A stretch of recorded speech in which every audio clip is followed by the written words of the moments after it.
په دې هندوستان کې یو بادشاه تیر شوی د هغه نوم دی د هغه د شمس الدین التمش رحمت الله علیه عالم او ډېر ښکلی بادشاه دا قطب الدین صاحب رحمت الله علیه چې وفات شو دا بادشاه مرید مو او ډېر نیک بادشاه او تهجد ګزار و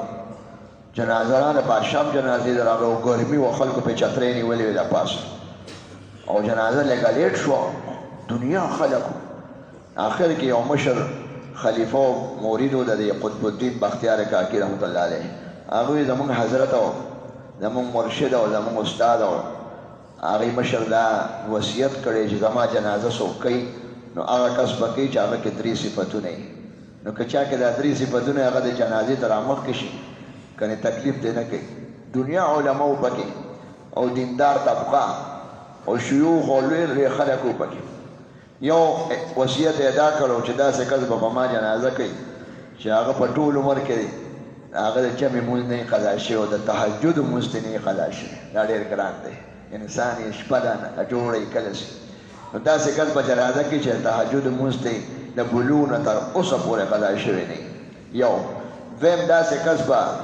هغه دغه کوي جنازه کوي چې هغه د بلوغ او د لوی چې لوی شوي اوسه پورې پردۍ ښځې ته کتلې نه دا ډېر سخت شرط دی او دریم ځکه په بدنظرۍ کې سړي نه ولي الله نه جوړېږي د سترګو حفاظت خو ډېر ضروري دی الله دې موږ وساتي د بدنظرۍ نه ځکه د خدای او رسول په نظر کې لعنتي شي او د قرآن شریف د آیاتونو په رڼا کې دې بېدینه شو ډېره خطرناکه ګناه ده او د دې ګناه اسباب اوس ډېر شوي دي او دریم دا چې د اوسه پورې د حرام خوړلی نه حلال خوري نو داسې کس به جنازه کوي او که چا کې دا 3 صفتونه نه تکلیف دې نه کوي هر سړی یو ته وایي حضرت ته مخکې شه نه یو زه کمزور یم ما نه به ډېر فرضونه تلي ما نه ډېر مونځونه تلي دي بل وایي زه ګنهګار یم هر سړی رستو کېږي جنازه لیټ شو څوک هم بادشاه وی دا ولې لیټ ته وي صاحب هغه مشر مرید یې دا 3 شرط ته ایښي دي ډېر پریشانه شو ډېر ساعت چې تېر شو خلک هم تنګ شو یو بابا پاڅېده او هغه اعلان وکړه په دې خلکو کې ما ته یو سړی معلوم دی نو د هغې نه زه خولی شم خو که د بادشاه اجازت وي بادشاه له خلک لاړو یې یو بابا دی هغه وایي چې ما ته د خلکو کې یو نیک سړی معلوم دی ستاسو اجازت یې وبخئ هغه یې ودېښئ چې جنازه وشي خلکو ته تکلیف دی یې ودېښئ بس اجازت یې ورکړه دی ورغه د بادشاه څخه په دې اوږې لاس کېښو وایي صاحب که هر څوک یاد کړم ته به څه نه وی وایي که هر څوک یاد کړي ډېر ښکلي ښکلي خلک دي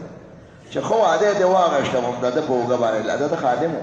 په اوږه باندې لاس کېښو وایي دا بادشاه دا زه د هلکانې نه دی خو د ما نه ډېر کشر دی په عمر کې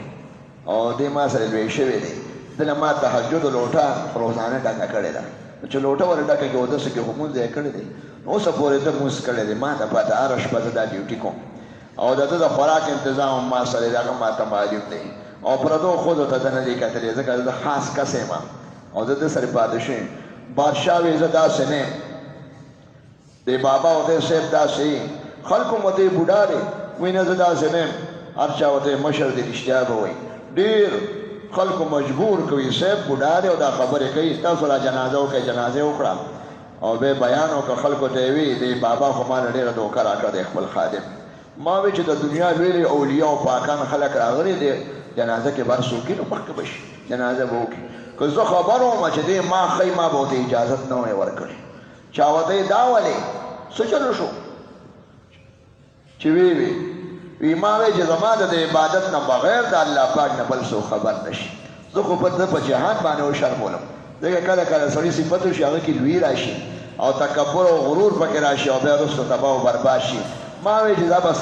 دا یو راز وي راز خو څوک نه ښکاره کوي هغه ښکاره شو ده وشرمنم قرآن شریف کې راځي خدای د تهجد ګزارو باره کې وایي تتجافى جنوبهم عن المضاجع يدعون ربهم خوفا وطمعا ومما رزقناهم ينفقون داسې ښکلي خلک شته چې هغوی له بسترونه هغوی پاسي سړي ته خوړه وایي دا ګرمه تولۍ دی اوده شه پکې پلستن ده خو دوی وایي دا پلستن پرېږدي او دوی د یخنۍ کې په یخو اوبو یا په ګرمو اوبو اودسو کې او دوی یریږي امید هم ساتي چې ما له به خدای سره راکړي او یریږي هم د خدای د عذاب نه که قبول نه شو دی به شي دقه شان او پیسې هم د خدای په لار کې لګوي بدن هم ستړی کړي ومما رزقناهم ينفقون نو دوی د شپه کې عبادت کې پټ نو خدای پاک ورپسې وایي فلا تعلم نفس ما اخفي لهم من قرة اعین. قرة اعین وایي انعاماتو ته او مقاماتو ته. خدای پاک دله داسې انعامات ورکوي چې هغه یو کس ته پته نشته، مخفي، یو کس هم لیدلی نه دي. فلا تعلم نفس،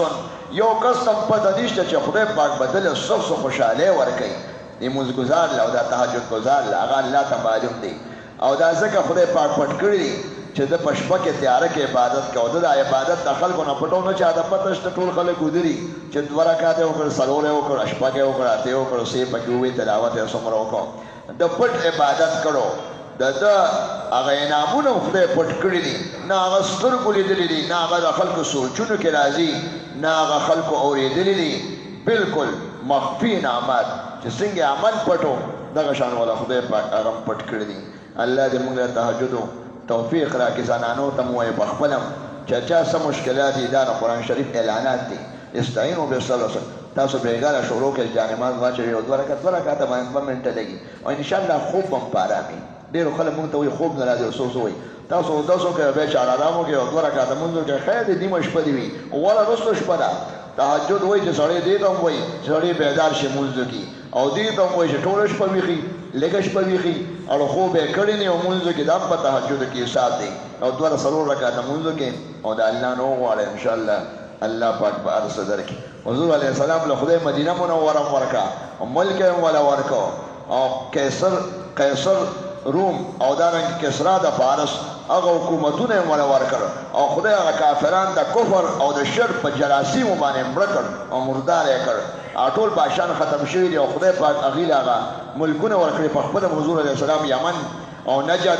او دغه شان تبوک او تر شامه پورې حضور علیه السلام ځمکه واخیسته. دا د هغه منځونو برکت او خدای وله بل وطن هم ورکړو، اسلامي حکومت هم وله ورکړو. د حکومت او اسلام شان بلند شو، او هغه کفر کافران چې چاته ومنه وښکه د کفر په جراثیمو باندې تباه شو. مسلمان که ډېر کمزوری دی. افغاني صاحب وایي، علامه افغاني صاحب وی کافر په شان د پچې دی، پچه چې ډېره والوځي، چسونه هم جوړ کړي او راکټ هم جوړ کړي او موټر هم جوړ کړي. ټیک د دنیا ساینس ته جوړوي، مسلمان ته هم نه شي جوړ دی کړي،